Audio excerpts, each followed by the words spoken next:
있을 때에 주 예수 앞에 달해어라.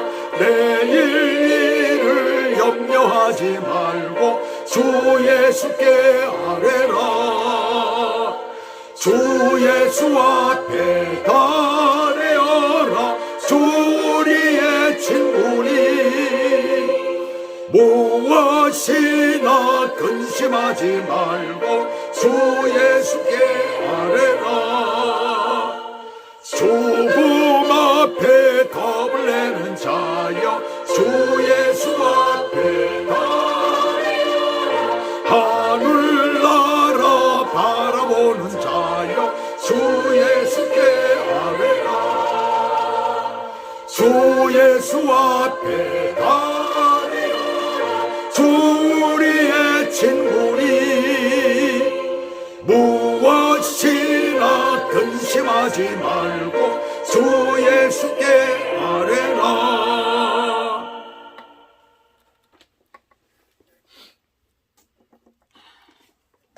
오늘 하나님의 말씀은 창세기 19장 23절에서부터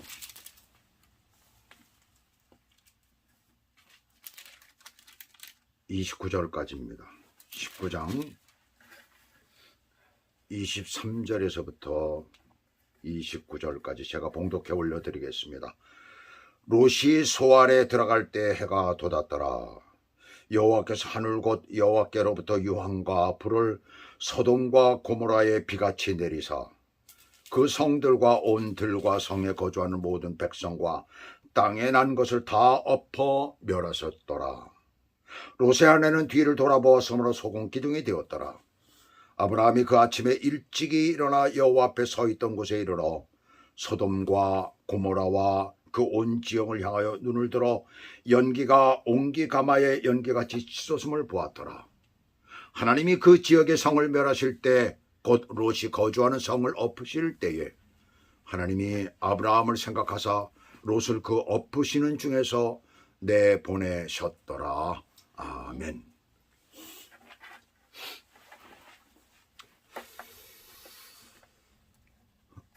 오늘 하나님의 말씀 제목은 심판의 엄정함 그리고 위대한 기도라는 제목을 붙였습니다. 하나님께서는 심판에 대한 경고를 하시지 않을 때가 없었습니다. 언제나 심판에 대한 경고를 하셨죠. 노아 때 대홍수도 노아가 방주를 지는 오랜 기간 동안 사람들은 노아로부터 그 방주를 짓는 이유를 듣게 되죠. 바로 심판에 대한 얘기를 들었어요. 또 소돔과 고모라에 대한 심판의 경고도 이미 아브라함이 알게 되었고 아브라함에게 직접 말씀을 하셨죠.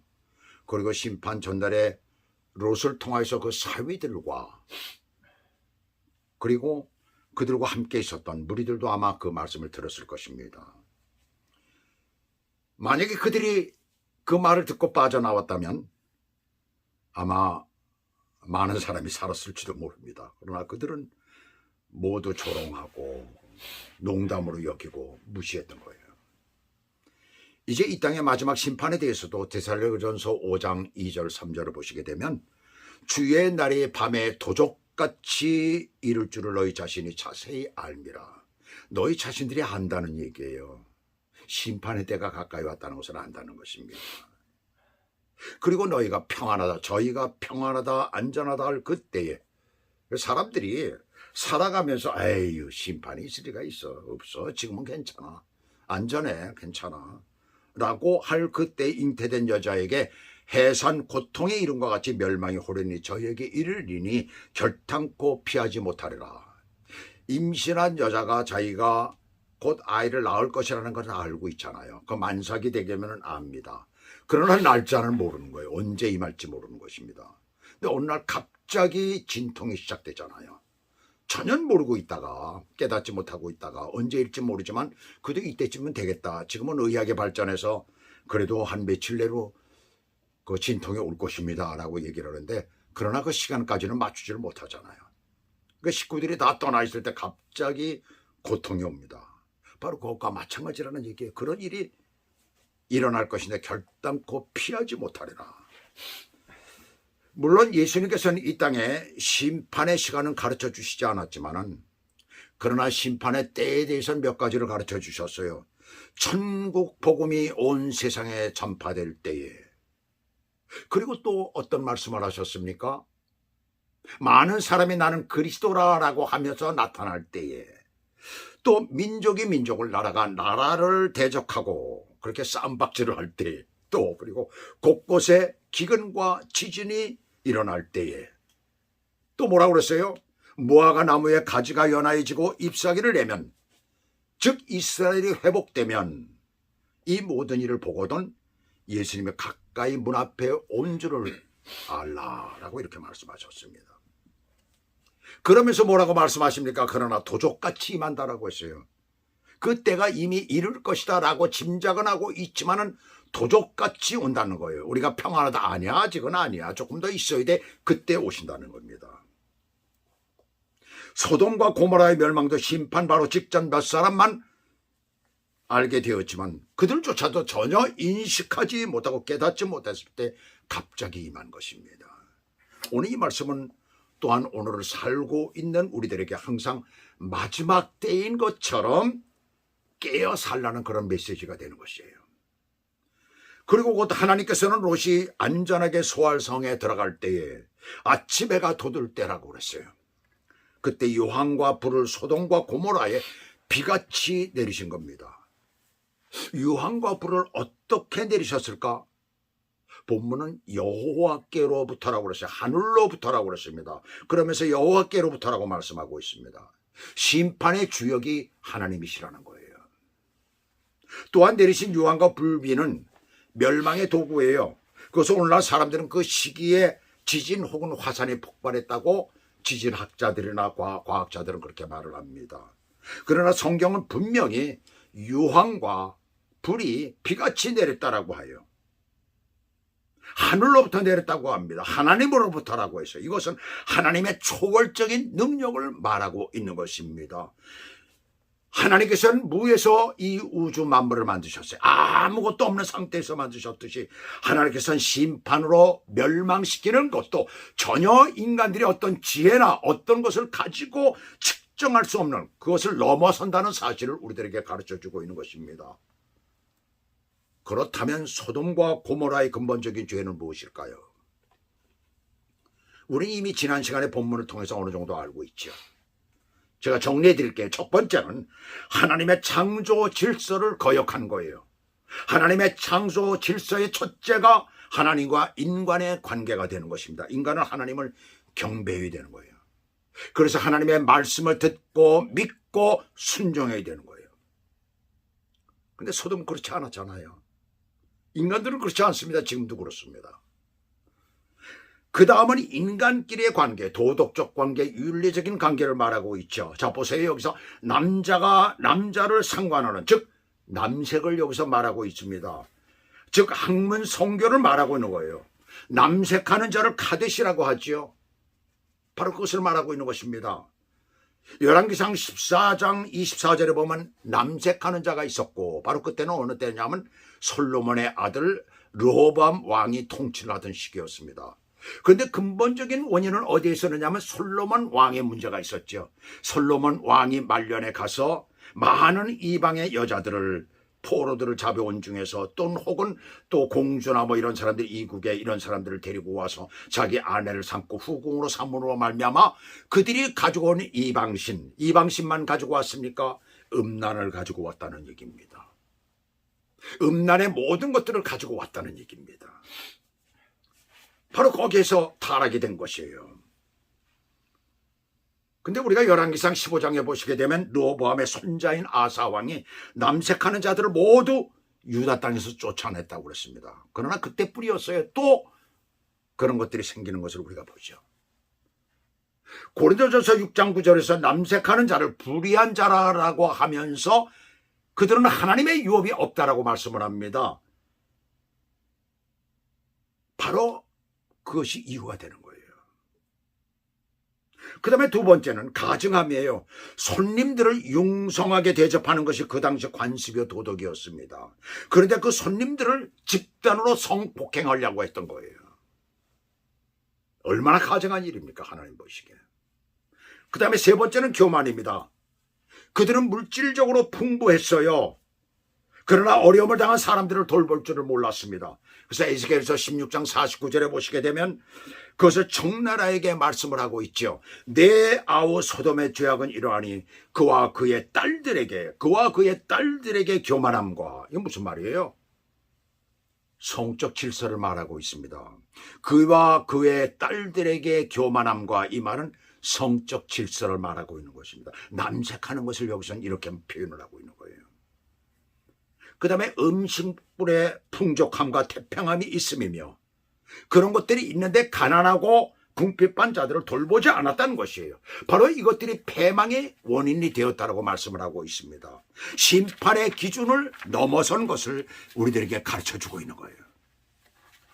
그리고 다음으로 생각할 것은 그 엄청난 심판에서 구원받은 롯과 그 가족입니다. 지난 시간에 롯을 찌질이 의인이라고 제가 말씀을 드렸죠. 제 말이 틀리지 않았다는 것이 오늘 말씀 29절에서 그것을 증명하고 있습니다.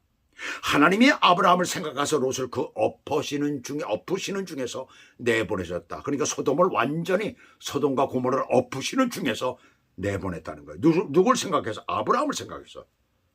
그러니까 롯이 구원을 받은 것이 그의 의로운 어떤 행위나 삶 때문이 아니에요. 우리가 볼 때는 우리보다도 훨씬 의로운 사람 같아요.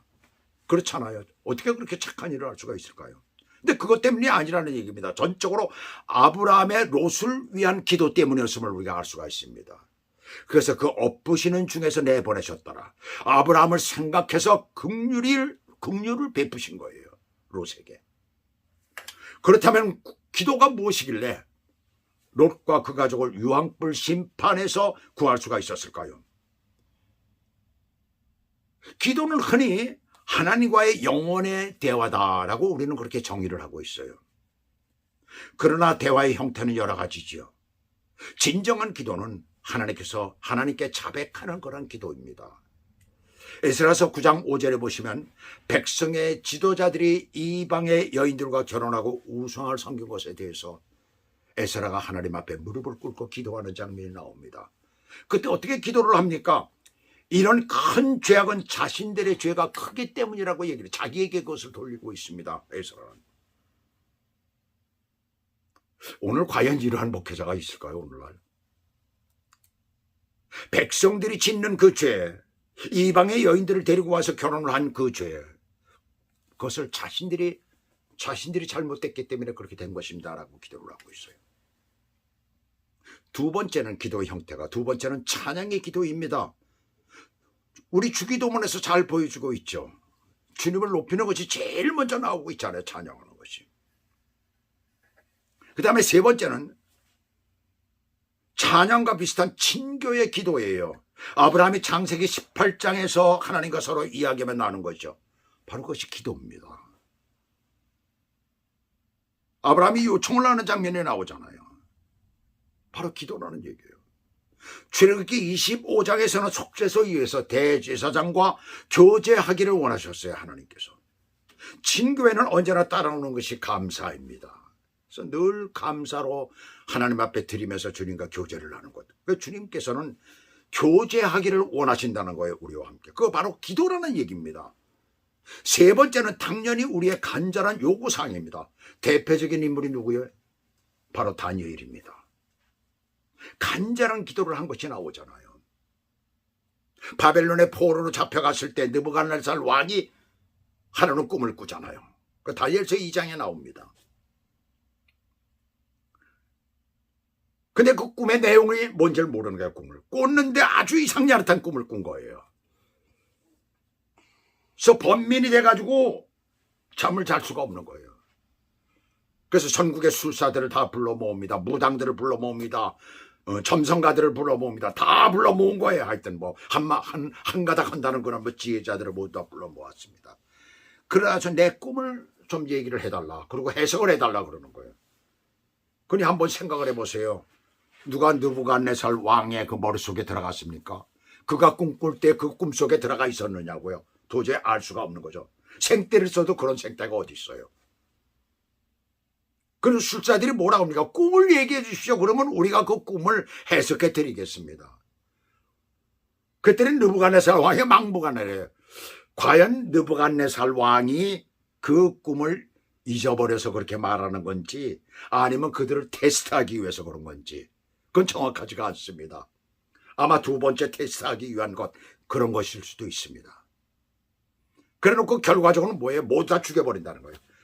뭐 집안을 거름덩이로 만든다는 네 자손들을 어떻게 한다고 나서 나중에 결과적으로 너희들을 죽이겠다는 거다. 그래서 죽이라는 명령까지 내렸어요. 그러면 다니엘과 그 친구들은 안전할 거예요. 그들도 지혜자라고 거기 뽑혀져 서 있는데 죽게 생겼잖아요. 그때 다니엘이 느부갓네살 왕한테 가서 내가 그 꿈을 마치겠습니다. 하나님은 하실 것입니다. 그리고 하나님 앞에 간절한 마음으로 기도를 하잖아요. 그때 하나님께서 그 꿈의 내용을 가르쳐 주시고 해석법도 가르쳐 주시는 장면을 봅니다. 간절히 기도하는 장면, 그것이 기도잖아요. 우리의 요구사항을 그렇게 기도하는 거예요. 마태복음 15장 21절 28절에서도 흉악한 귀신 들린 여자가, 가난한 여자가 주님 앞에 나와서 기도해요. 좀 우리 딸을 고쳐달라고 할 때 뭐라고 말씀하세요? 잃어버린 양 외에는 내가 다른 데 불리움을 받지 아니하였다라고 말씀을 하시잖아요. 내가 그것 때문에 너희들 때문에 온 게 아니다. 잃어버린 양 때문에 내가 온 것이다라고 말씀합니다.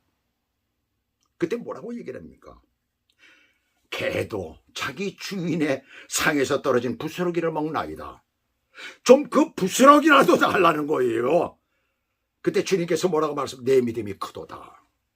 그 즉시로 그 딸을 고쳐주시는 장면을 우리는 봅니다. 간절한 기도, 바로 그것이에요. 끝으로 기도는 중재하는 것이에요. 아브라함이 소돔과 고모라 백성을 놓고 기도했죠. 바울은 디모데전서 2장 1절에서 다른 사람을 위해서 중재 기도, 도구 기도할 것을 권고했습니다. 진실되고 간절한 중재 기도, 간절한 기도는 확실한 응답이 있기 때문에 그렇습니다. 그런데 불행하게도 이렇게 간절한 아브라함의 기도와 천사들의 엄중한 경고에도 불구하고 롯의 아내는 뒤를 돌아보므로 말미암아 소금 기둥이 된 거예요. 왜 뒤를 돌아봤을까요? 소돔의 재물과 영화와 쾌락 등 세상적인 미련이 아브라함의 기도라든가 천사의 엄중한 경고도 무시할 정도로, 그것을 뛰어넘을 정도로 컸기 때문에 그렇습니다. 인간은 누구나가 조금씩이라도 욕심이 있고 미련이 있고 세상적인 것을 좋아하는 것들이 있습니다. 저도 그렇습니다. 세상적인 거 좋아하는 것들이 있어요. 그러나 하나님께서는 그것들을 능히 물리치기를 원하십니다. 그것도 어느 정도 절제하기를 원하신다는 얘기예요. 더군다나 이 여인은 자신의 그 어떤 선함 때문에 그런 긍휼을 얻은 것이 아니잖아요. 아브라함의 기도 때문에, 그 다음에 남편 롯이 그렇게 구함을 받는, 거기서 자기는 아내이기 때문에 그나마라도 구함을 받은 거 아니에요. 근데 그것을 완전히 놓쳐버리고 말해서 그런 축복이 세상에 어디 있어요. 그런데 미처 그것을 받지 못하고 멸망을 당하는 것을 우리가 봅니다. 사실 우리는 선함으로나 도덕적으로나 롯보다도 못하는 찌질이 믿음이에요. 롯처럼 그 나그네들이 왔을 때, 그 저녁결에 그렇게 왔을 때 그것을 받아들일 수 있어요? 못 받아들이잖아요. 그것부터. 그리고 그 온 성의 사람들이 다 몰려와가지고 그 나그네들을 내놓으라고 할 때에, 그렇지 않으면 죽을 기세로 달려드는데 죽이겠다고 그러고 막 저기 하는데, 그 나그네 때문에 자기네 온 집에 죽밭이 될 그런 형편인데 말이죠. 그것을 어떻게 하겠어요? 내놓죠. 나그네를 내놓지. 언제 딸들을 내놓겠습니까? 말이 되는 얘기예요. 근데 딸들을 내놓겠다는 거예요. 딸들을. 그것도 잘못됐지만, 그 자체도 잘못됐지만, 그러나 나그네를 보호하고자 하는 그런 것, 자, 그런 건 우리 가지고 있느냐는 얘기예요. 저 얼마나 대단해요. 그럼에도 불구하고 우리는 뭡니까? 우리는 구원받은 하나님의 사람, 참 생명의 삶을 그리스도와 함께 지금도 누리고 있습니다. 왜 그렇습니까? 아브라함의 기도보다 더 높고 크신 예수 그리스도의 희생의 긍휼을 우리가 입었기 때문에 그렇습니다. 할렐루야죠. 정말 놀라운 일이죠. 그래서 믿음의 성도는 골로새 3장 2절에서 말씀하는 대로 땅의 것을 생각하지 말고 위의 것을 생각하며 살아가라고 그렇게 말씀을 하고 있는 것입니다. 그 때문에 우리는 위의 것을 생각하며 살아가야 되는 거예요. 그리고 아브라함의 기도의 위대함 또 다른 한 가지는 27절 28절을 보겠습니다. 아브라함이 그 아침에 일찍이 일어나 여호와 앞에 서 있던 곳에 이르러 소돔과 고모라와 그 온 지역을 향하여 눈을 들어 연기가 옹기가마의 연기같이 치솟음을 보았더라. 그 아침은 소돔과 고모라가 멸망당한 아침이에요. 아침 일찍 어디에 왔다고요? 여호와 하나님과 대화를 나눴던 곳, 소돔성의 멸망을 막기 위해서 간절히 요청했던 곳. 왜 왔을까요? 기도의 결과를 보기 위해서 온 것입니다. 하나님이 도대체 어떻게 하셨는가? 언제 그것을 하실지는 몰랐죠. 그러나 아마 롯은 아브라함은 즉각적으로 느꼈던 것 같아요. 그래서 아마 곧 이걸 하신 모양이다. 그 소돔을 보고 하나님께서 그냥 있을 수가 없지. 너무나 엄청나니까 아브라함도 그것을 알고 있었을 것 아니에요. 그건 도대체 어떻게 됐을까 하고 간 거예요. 기도의 사람은 기도 응답의 결과를 항상 봐야 하는 것입니다. 하나님께서 나의 기도를 들어주시는가? 그 결과를 봐야 하는 거예요. 그리고 다른 사람들의 멸망을 안타까워하는 아브라함의 진실된 그 인간성을 여기서 볼 수가 있잖아요. 보니까 소돔과 고모라 지역의 옹기점 연기처럼 엄청난 연기들이 온 들판에 솟아오르는 것이에요. 보았다라는 말은 탄식하며 본 것을 말합니다. 그의 엄청난 두려움을 말하는 거예요. 그의 엄청난 슬픔을 말하는 거예요. 다른 사람의 멸망을 보고 안타까워 탄식하며 슬퍼하는 사람, 바로 성령이 그 마음에 있는 사람입니다. 그때 당시에 아브라함도 성령께서 역사하시는 그런 마음을 가지고 있었다는 것입니다. 오늘날 우리는 어때요? 예수 그리스도를 믿음으로 말미암아 완전히 성령께서 우리 마음속에 안주하고 계시잖아요. 내주하고 계시잖아요. 우리 안에 살고 계시잖아요. 얼마나 놀라운 일들이 우리 가운데 벌어질 수가 있습니까? 참 이건 우리가 상상할 수 없는 일들이 우리 가운데 벌어질 수 있다는 것을 여기서 말씀하고 있는 거예요. 바로 그런 마음으로 성령께서 내주하시는 그 마음을 가지고 소돔과 고모라를 위해서 기도한 것입니다. 그리고 그의 기도의 또 다른 결과, 긍정적인 결과를 29절 읽어보겠습니다. 제가. 하나님이 그 지역의 성을 멸하실 때, 소돔뿐이 아니었다. 소돔과 고모라라고 했죠. 그 부근도 아마 그랬을 것입니다. 곧 롯이 거주하는 성을 엎으실 때에 아브라함을 생각하사 롯을 그 엎으시는 중에서 내보내셨더라. 아브라함을 생각하사 롯을 죽음 가운데서 건지신 거예요. 그래서 아브라함의 기도는 위대한 것입니다. 과연 저와 여러분은 지금 어떤 기도를 하고 있습니까? 저와 여러분도 그러한 기도를 지금 깨어서 기도해야 됩니다. 그렇게 기도하시기를, 나의 이웃을 위하여서, 나의 자녀들을 위해서, 우리 주변에 많은 어렵고 힘든 사람들을 위해서 그렇게 기도하시기를 주 예수 그리스도 이름으로 축복합니다. 기도하시겠습니다. 할렐루야. 하나님 아버지, 감사와 영광과 찬양과 존귀를 주님 앞에 올려드립니다. 오늘 이 아브라함의 기도의 내용을 보면서 저희들은 그렇게 기도하지 못했습니다. 저희들은 다른 사람 향하여 그런 사랑을 베풀지 못했습니다. 하나님 앞에 우리가 온전한 모습으로 죽어가는 자들을 위하여 그렇게 애타게 요청하며 기도해 보질 못했습니다. 하나님 아버지, 부족한 저희들을 용서해 주시고 오늘이라도 우리가 그렇게 기도하며 우리의 나머지 생애가 나는 어찌할꼬, 내가 무엇을 할꼬, 내가 주를 위하여 어떻게 살아갈 거라고 하며 하나님 앞에 가까이 나가는 믿음의 사람이 되도록 저희들을 인도하시고 축복해 주시옵소서. 예수 그리스도의 이름으로 감사하며 기도 올리옵나이다. 아멘.